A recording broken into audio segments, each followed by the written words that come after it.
Hi everybody, this is Hanna Bartoshevich and you're listening to the Market Watch Review. In today's release, we'll cover the following topics: change of OPEC chairman in 2021, Britain and the EU sign an agreement on trade and cooperation, and coronavirus statistics. The African Republic of Angola will act as chairman of the OPEC conference in 2021, replacing Algeria in this role.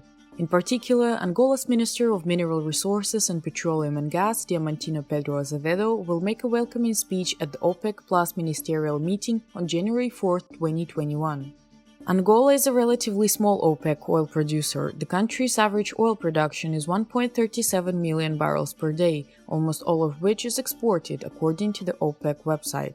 As reported by the BBC, after months of difficult negotiations, the European Union and the United Kingdom on Wednesday, December 30, signed an agreement on trade and cooperation after Brexit. The ceremony took place in Brussels at the EU Council at 9:30 Central European Time. On the part of the European Union, the documents are certified by the head of the European Commission, Ursula von der Leyen, and the President of the European Council, Charles Michel. Then, in London, the agreement was signed by the Prime Minister of the United Kingdom, Boris Johnson. In total, the parties will sign 3 documents: an agreement on trade and cooperation, an agreement on procedures for the exchange and protection of confidential information, and an agreement on cooperation in the peaceful use of atomic energy.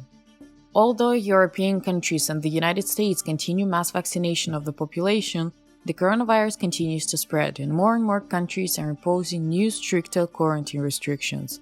The British mutation of the virus has also made its way to the United States. On Tuesday, the UK recorded its highest daily number of new COVID-19 cases since mass testing began. 53,100 patients were diagnosed, which is about 10,000 more than the day before. Meanwhile, on Tuesday, the first case of mutant coronavirus was identified in the US. The British strain was found in a patient in Colorado. It is noteworthy that the patient, a man aged 20 to 30 years, judging by his documents, did not leave the United States. This could theoretically mean that he was infected by someone who visited one of the countries where a new type of virus is spreading. Now, this person is in self-isolation and doctors are trying to establish who he was in contact with. That's all for me. The FIBO Group team wishes you a happy new year and may everything only get better. Appreciate your family because this is the most important investment. See you next year in 2021.